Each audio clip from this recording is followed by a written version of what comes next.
and yet you go so far as to say there'll be a broadside collapse of China. Within the decade, most likely. Well, the first piece is demographic. They're now the fastest aging society in history.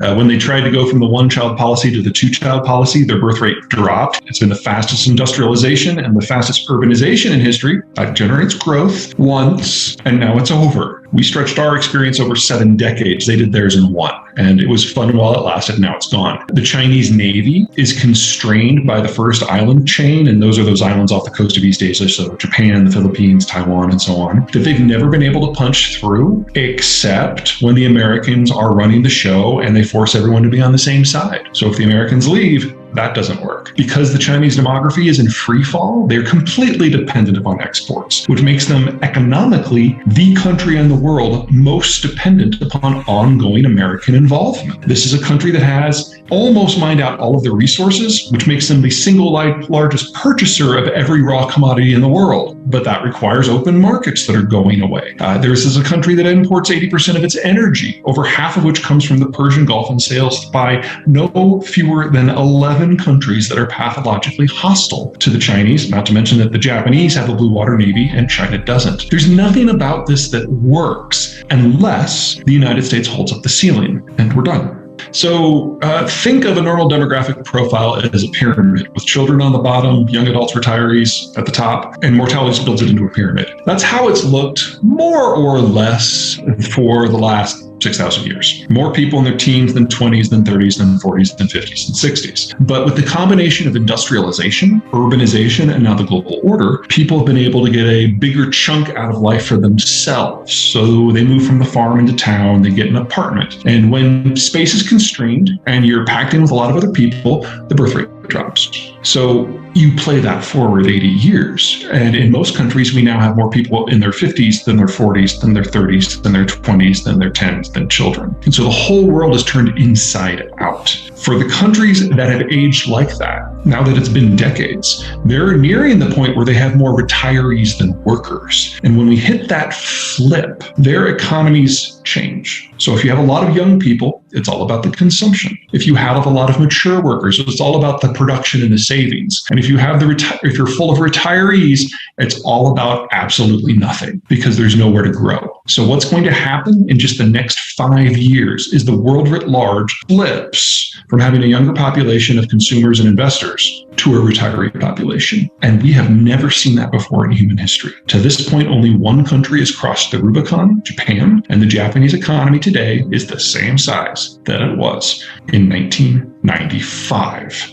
Well, they can't improve the economic situation. Right now is as good as it will be in their lives. They're demonizing outsiders. They're persecuting people within their own country that might be brave enough to share a different opinion. That's part of the reason why we're seeing what we're seeing in Hong Kong and the genocide out in Xinjiang. They are preparing their system for a Maoist-style cultural revolution, political and economic disconnect from the rest of humanity. It's going to be ugly. It's going to result in the deaths of literally hundreds of millions of people. But the Communist Party is hopeful that if they can demonize the outside world enough, that they can hold power, and that's all they care about. At the end of World War II, the Americans changed the way the world works. Instead of different empires basically duking it out for populations and resources, we put everything to a big pool and we patrolled the global oceans for everyone so that anyone could play in any part of the world without having to militarize their economy. So they weren't shooting at each other, they could just go. And that generated the greatest economic growth we have ever seen in the history of our species. Now, we didn't do it because we're nice. We did it because it was a trade. You get globalization, you get free trade, you get access to the American market, and in exchange, the United States gets to write your security policies specifically to contain the Soviet Union. And that trade created the world that we know. But the Cold War ended 30 years ago.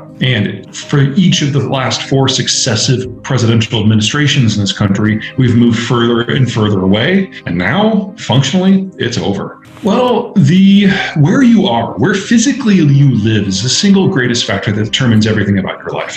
So if you live in a flatlands where they get ample rainfall, odds are you're very, very food secure, assuming you're not even a farmer. If you live along a river or at a major port, you're probably more integrated into the wider world and you're more culturally open to other ideas. Part of why the hinterland in the United States is a little more conservative than the coasts. If you live in the mountains, you probably really don't like it when other people stick noses in your business, and you're probably fairly insular. And you add up factors like this, everything from your environmental circumstances to a rainfall pattern to the heat patterns, and it shapes who you are. Now, one thing that has changed in the last 80 years is the United States has said it doesn't matter. With the global order, we said that everyone can play. And while some geographies are more economically viable than others, and so generate larger powers that become empires, with the global order, we smashed all of them and allowed everyone to play, no matter how weak the countries were. So it was no longer a world of Japan and Germany and Britain and France. It became a world full of places like Chile and Brazil and Spain and Italy and Libya, Syria and Vietnam.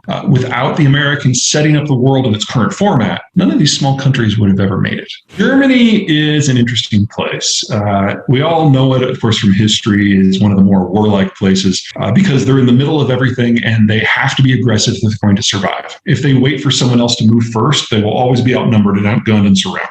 But then World War II happened and they were forcibly reconstructed by the Allies. And so Germany today is neo-pacifist, and their general feeling is if it becomes a military competition, we've already lost. So they want to keep the competition economic and financial so that their larger size, their better geography, their more economically viable firms can dominate. And in the world of the global order, that's a good play, because if the Americans are outlawing war in Europe and are protecting the Europeans from the Russians and from one another, then the military question isn't even on the table. And in that environment, the Germans have restructured their entire system to maximize benefit. And it's worked very, very well. And that's why Germany is the Germany that we think of, the Germany of industry and exports and manufacturing. But if you remove the Americans from that equation, it all goes to hell. And the only way that Germany continues to exist is by putting the military question back on the table and looking out for its own interests. And the last 11 times that has happened, it has ended badly.